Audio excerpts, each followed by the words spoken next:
Imagine living in a building where you can eat, shop, work out, get groceries, visit a doctor, and even hang out with friends without stepping outside. Sounds like a dream, right? Now imagine doing all of that while sharing the same building with more than 20,000 other people. Welcome to Regent International in Hangzhou, China. The massive S-shaped complex rises around 206 meters into the sky and contains nearly 1.5 million square meters of floor space. That's an enormous amount of space packed into one structure. And here's the crazy part. The building can accommodate up to 30,000 people. At that population, we're not really talking about an apartment building anymore. We're talking about a city that forgot to build streets. Inside, residents can find restaurants, food courts, supermarkets, salons, gyms, swimming pools, medical facilities, schools, and plenty of other businesses. Different areas are connected through corridors, bridges, and skywalks, meaning residents can move around without dealing with traffic or even checking the weather. But here's the twist. Regent International was never supposed to become a giant residential complex. The project originally began as a luxury 6-star hotel designed by Alicia Liu, who had also worked as chief designer on Singapore's famous Marina Bay Sands. But the hotel plan eventually collapsed. Instead of welcoming wealthy tourists, the enormous structure was converted into thousands of residential units and opened in 2013. And the prices helped attract residents. Some of the smallest windowless studios reportedly rent for around $210 a month, while larger apartments with balconies and natural light can cost roughly $560. That made the building especially attractive to young professionals, online business owners, influencers, and live streamers. Soon, the tower gained a nickname, the Internet Celebrity Building. Why? Because its unusual design, endless corridors, and huge population made it perfect for online content. But behind the cheap rent and futuristic convenience is a much stranger question. What happens when your building gives you almost zero reasons to leave it? And that's where Regent International gets seriously interesting. For the people living inside Regent International, convenience is basically the main character. Imagine waking up, taking the elevator downstairs, grabbing breakfast, working out at the gym, buying groceries, getting a haircut, and ordering dinner, all without going outside.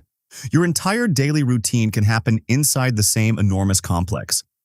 Even payment has become highly digital. Residents can use mobile payment systems, and some services use facial recognition, so carrying cash around is almost unnecessary. For busy workers, this sounds fantastic.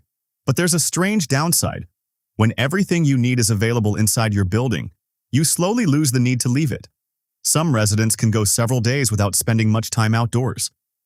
And for people living in windowless rooms, there may be very little natural light to remind them whether it's morning, afternoon, or midnight.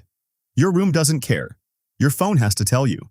And despite having thousands of neighbors, some residents describe a feeling of isolation. You're surrounded by people everywhere, but that doesn't automatically mean you're socially connected.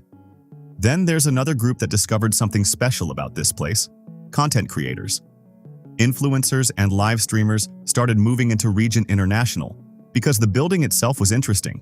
Its unusual hallways, enormous population, and futuristic atmosphere became perfect material for videos.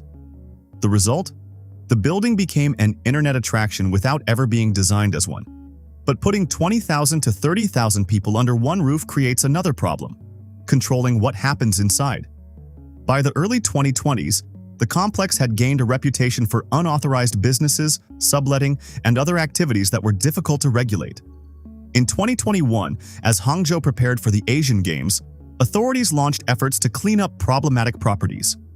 Regent International came under scrutiny, and a crackdown uncovered prostitution-related activity inside the complex. Several people were arrested, while landlords and subletters involved faced penalties.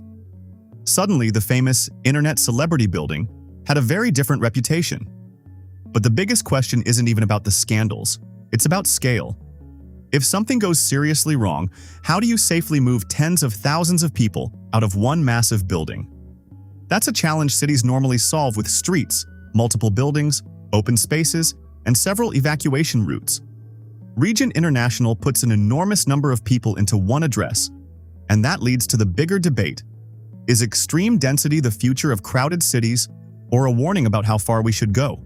Because China has another massive experiment that takes the exact opposite approach. Instead of putting tens of thousands of people into one tower, what if you spread hundreds of thousands across an entire residential district? That's where we're going next. If Regent International sounds overcrowded, wait until you hear about Tiantong in Beijing.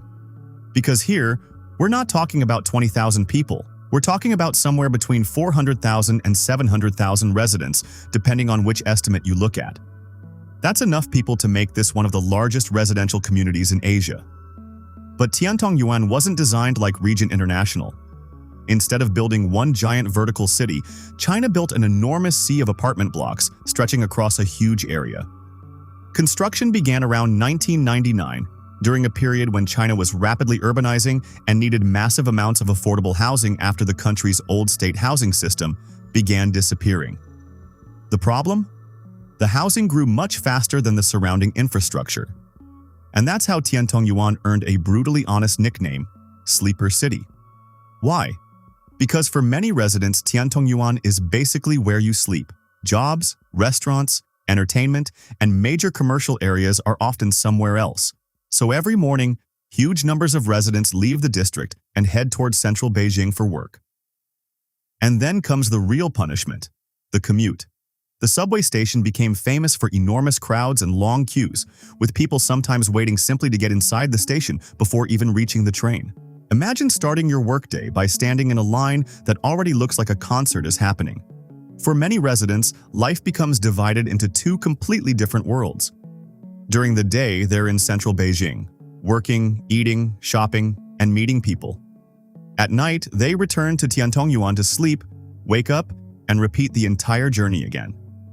Over the years, authorities have tried to improve the district by adding schools, shops, transportation, and other facilities.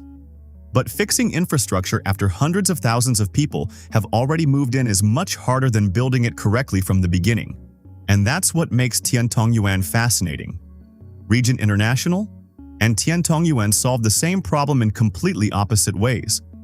Regent put thousands of people upward, creating a vertical city packed with everything.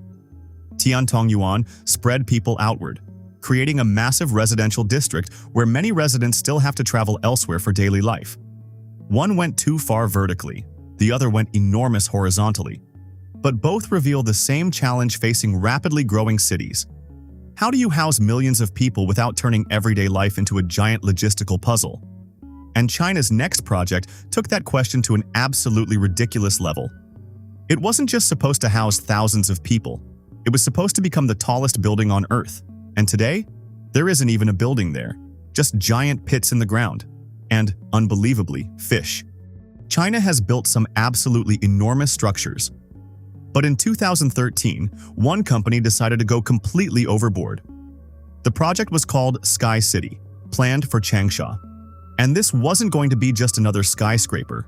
The proposed tower was supposed to rise 838 meters into the sky, with 220 floors, enough to beat Dubai's Burj Khalifa and become the tallest building on Earth. But the crazy part wasn't only the height. Sky City was designed as a self-contained vertical city, with apartments for around 4,500 families, along with schools, a hospital, offices, hotel rooms, and even vertical farms where food could be grown inside the building. The company behind it, Broad Sustainable Building, was already famous for incredibly fast construction. Its approach relied heavily on prefabrication. Instead of creating everything at the construction site, large sections were manufactured in factories and then assembled like giant building blocks. The company had even attracted global attention after constructing a 30-story hotel in roughly 2 weeks. So the plan for Sky City sounded ambitious, but not completely impossible. The company claimed the tower could be assembled in around 90 days. Then, reality arrived. Construction began with a groundbreaking ceremony, but the project quickly ran into regulatory problems. Authorities stopped the development after concerns over required safety and environmental approvals. And just like that, the world's future tallest building never got the chance to become the world's tallest building. The foundation pits remained abandoned for years. Eventually, they filled with water. And according to reports, local villagers began using them as fish ponds. Think about that transformation. A skyscraper that was supposed to rise 838 meters into the sky ended up with fish swimming where its foundations were supposed to be. But Sky City tells us something important. China's massive construction projects aren't just about building bigger and taller. They're also a response to an extraordinary period of urbanization, as enormous numbers of people moved towards cities and created an unprecedented demand for housing and infrastructure. Regent International, Tiantongyuan, and Sky City represent three completely different approaches. One created a vertical city, another created a massive horizontal residential district, and the third remained a giant unfinished dream. Together, they show just how far the idea of housing people can be pushed.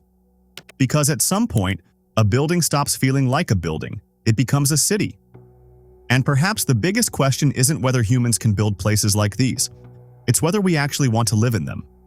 So, there's only one question left.